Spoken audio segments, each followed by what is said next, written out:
everybody. So my name is Andrew David. This is Blake Newmar's High Performance Call, Monday through Friday at noon Eastern time. You're here. Maybe you're 40, 50, 60, 70, 80 years old. I don't know. You've lived your life. You're in your relationship. Maybe you're out of your relationships, right? You've had your career. You're in the middle of your career. Maybe you've had a dozen careers. Maybe you're sitting on a stack of 1,000 different choices to make and you can't figure out what the heck to do next. And you're wondering at times, how in the heck did I get here? How did this happen? How is it I went from there to here? And I've asked myself that a lot, but ultimately, guys, this boils down to the small decisions that you make. It's the little things. And being able to make those decisions, recognize them when they're there, have the power, the willpower to make decisions and take action on them is how you lead yourself down the pathway to get you where you're looking to be. And there's a lot of different things that have happened. And you know, we look at, a lot of you guys have heard about that butterfly effect, right? Cool movie as well. You guys can go watch it. But the butterfly effect, essentially what it's saying is, it's this idea that, you know, a butterfly can flap its wings in South America and cause a hurricane in Asia kind of thing, right? It's one little decision or one little action that causes a series of events. So I brought up a little bit ago, my buddy Chris Lang, absolutely fantastic individual. And the relationship I have with him, he's one of my nearest and dearest friends. We've been friends for over 25 years at this point, and he's fantastic. I've been able to do a lot of things in my life because of him. I started online, you know, I say it was because of my buddy Jason Howell, but really it was because of a decision that I made to travel back to Arizona at a time in my life where I didn't know where in the heck I was going, what I was going to do. I needed something different to do, something that was going to take my mind off of cleaning and restoration and having walked away from the company that I helped build. Chris called and say, "Hey, I'm doing this thing with health. Can you know, would you be interested in kind of learning about it and opening up, you know, something over in Arizona with it?" I said, "Well, what are you doing?" He's called live blood analysis. And we take a look at people's blood and it helps us understand what's going on from a cellular perspective. And then from there, you know, talk to them about a course of action. And if they want some, then we've got some supplements and stuff they can buy, or they can go get their own. But, you know, you charge them this much, but I think you'd really love it, et cetera, et cetera. So I said, why not? I've got a weekend. Let's go. So I went out there for a weekend. And I'm sitting in this class to get certified as a nutritional microscopist, being able to do live blood analysis. And in that class is another guy, and talking to him, he ends up saying, I shared some kind of a quote or something. I ended up bringing up Brendon Burchard. And turns out, he goes, "I know Brendon. I've met him. I've been to some of his events." And we start talking. And turns out the guy's been working in this internet industry for a while. And you know, this is 7+ years ago. I didn't really, you know too much about it. I hadn't even tried the Disney thing yet, but that started a relationship. That gentleman sitting in that class was Jason Howell. And I've had Jason on this before, right? Well, I came back. He had just kind of planted the seed about what was possible online and the internet. And I tried the Disney thing. It didn't work. I ended up on a conversation with him, and we ended up talking, and I asked him to be a mentor. We agreed on a rate, and that's where the big leap came from. And, you know, series of events, I started working online. I started selling some stuff over and over and over again. And now I'm here. And now, because I went to that weekend in Arizona, some of you guys decided to read the book, The Big Leap, right? Some of you guys have made some decisions to become better, to break through your own obstacles, all because I decided to hop on a flight or take that call from Chris on that particular day. But the whole reason that I was able to do that is because of a decision that I had made, you know, 5, 6, 7 years before that, when we were in high school. And Chris and one of my other friends convinced me to go out for the track team.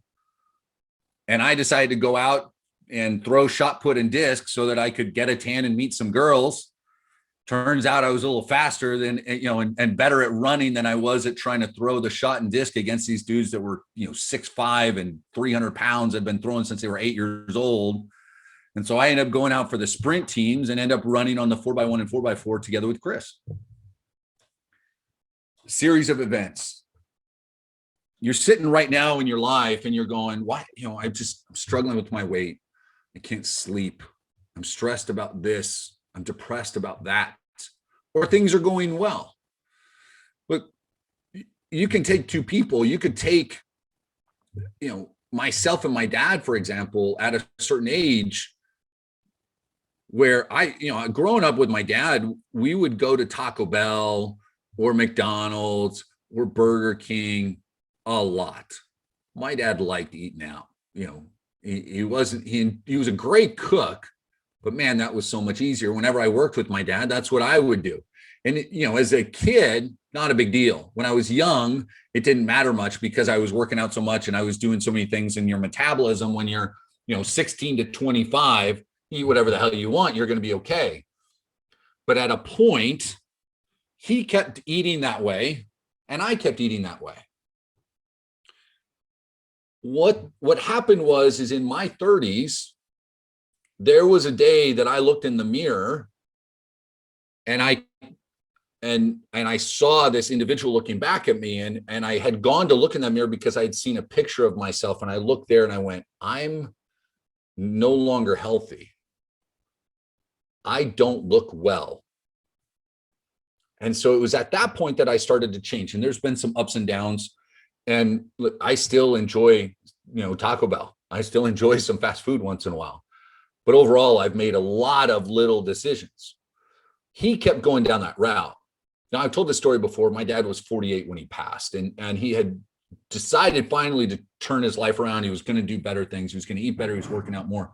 But he had already gotten to the point where the culmination of many decisions over time put him in a spot where he was, it was, malpractice in the hospital ultimately that ended up taking him, but he wouldn't have been there if he had made other choices down the road. Think about where you're at. Look at the choices that have been made. Here's the thing.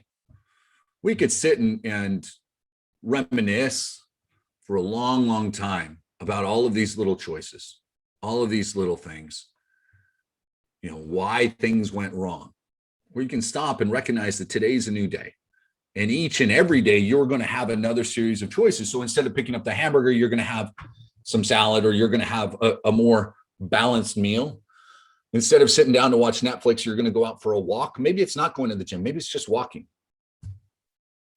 Instead of allowing something to stress you out to the point that you're barely able to communicate with your loved ones, you're going to find some time to think things through and go and meditate or do your affirmations, or right? There's all of these little decisions that we can make over time. The reason that we did the affirmations for 30 days is so that every single day you can make a decision to affirm to yourself that you are improving, that you are bettering yourself, that you are on this journey, that you believe in yourself, that you're willing to work.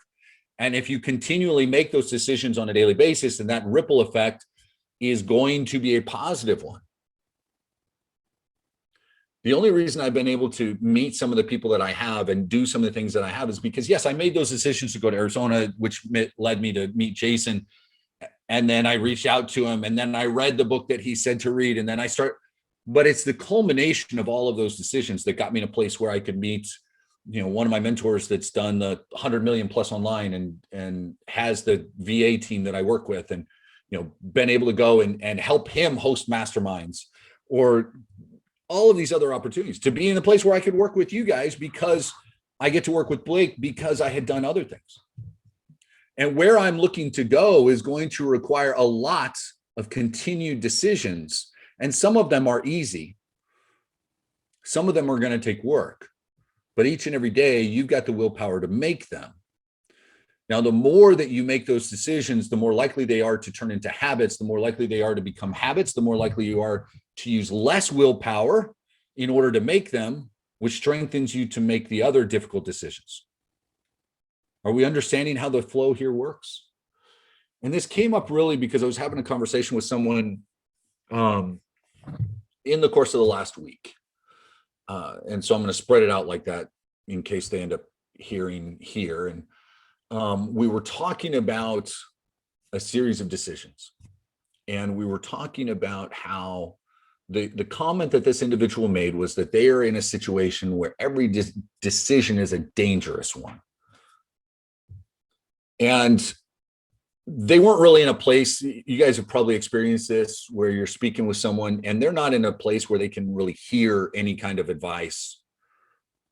Even if the only thing you're trying to do is express empathy and say, I understand, they weren't in a place where I could say, those decisions that got you, it were your decisions that got you here. It wasn't other people's actions. They were your decisions that put you in the place where you are now. And ultimately, the decisions that you're going to make, they may affect other people, but they have to be made for you. Because if you think you're making decisions to benefit others or to avoid others, to avoid this or to take a hold of that, and it's not because of your life, then all you're doing is handing over the power of your life to someone else, and you'll never have control over it. And the decisions you make now are going to affect you in a much bigger way than you imagine. It's hard for me to kind of deliver the message without getting some specifics, but I got to be careful walking through this. But do you guys understand what I'm saying? You're in a position where every decision isn't necessarily a dangerous one, but it is a valid one. Every decision you make, guys. As you create better habits, the difficulty of many of those day-to-day decisions decreases, which increases the ability of your neural network to have a little bit more willpower throughout the day to make the bigger decisions. So find ways to strengthen yourself. Here's a couple of quick ways. Most of the time, our decisions are by default as we are programming. Yeah, learning to make a decision takes real work. And so that's where that programming, though, and the affirmations in your conscious, subconscious mind, and we've gone over this and how it happens, the more that you can rewrite the basic decisions that you make and pay attention to those ones that are leading you one way or another, are going to put you where you need to be, right? So a couple of simple things. Be aware of your environment, okay? We need to create as much of a positive influence on our life as possible. So the first thing you need to do is be aware of your emotional and your physical and your digital environment. So digitally, get rid of the nonsense that is knocking you off track. Social media is a tool, should be used as a tool. It is not a place to while away time. Most of it, honestly, most of social media is too negative anyway, unless the only thing you're following is positive. And if you are, that's great. Otherwise, I don't open up my social media apps unless I'm working. It's a waste of time otherwise, and there's things I can do that are better suited. Stay away from anything that would lead your mind down a pathway that it shouldn't go, right? We live in a digital world that, can be dangerous if you allow it to be. So positive influence digitally. Makes sense? And everybody knows what I'm leaning towards there. You guys can all catch my drift there. Physically now, pay attention to what's going on. Organize your stuff. Clean up your mess. I just got back from a weekend in out at the beach. I got to clean up my closet, put my bag away because I didn't get a chance to finish doing that yesterday. You got to clean up, keep yourself organized, right? If we're looking at same thing with decisions, clean out your pantry if it's full of nonsense you shouldn't be eating. Clean up that junk drawer. We've talked about all this stuff, but put yourself in a physical space where the decisions are easier, where it's positive, and you can live a better life. Physical location. And if you're in a place that's dark all the time too, open up some windows, let some fresh air in, get yourself outside, go for a walk like Ernie's doing. Vitamin D is great for you. Get out and experience it some. Next is clean up your emotional space, protect your emotional space. That's going to be your people around you. It's going to be conversations. If someone is always negative, you've got to learn to cut that off and shut it down and walk away. And that's difficult to do with some relationships, but if you don't do it, you're not protecting yourself enough and it can be difficult for you, right? You've got to strengthen yourself in as many ways as possible. Sometimes removing that negativity is what's needed. So start making better decisions. Pay attention to the decisions that you make and understand that each and every decision that you make can lead to a bigger and brighter future if you allow it to. Okay. So on that note, guys, go out, have an amazing day. Think about your decisions, what you need to do. Find a way to always rise up from the ashes, fly like the phoenixes that you are. Tomorrow, Tara is going to be joining us. We're going to be going over some cool stuff. Blake is joining us on Thursday. Chris is joining me on Friday. I expect all of you guys to be here. Live, grow, be amazing. We'll talk to you guys soon. Take care.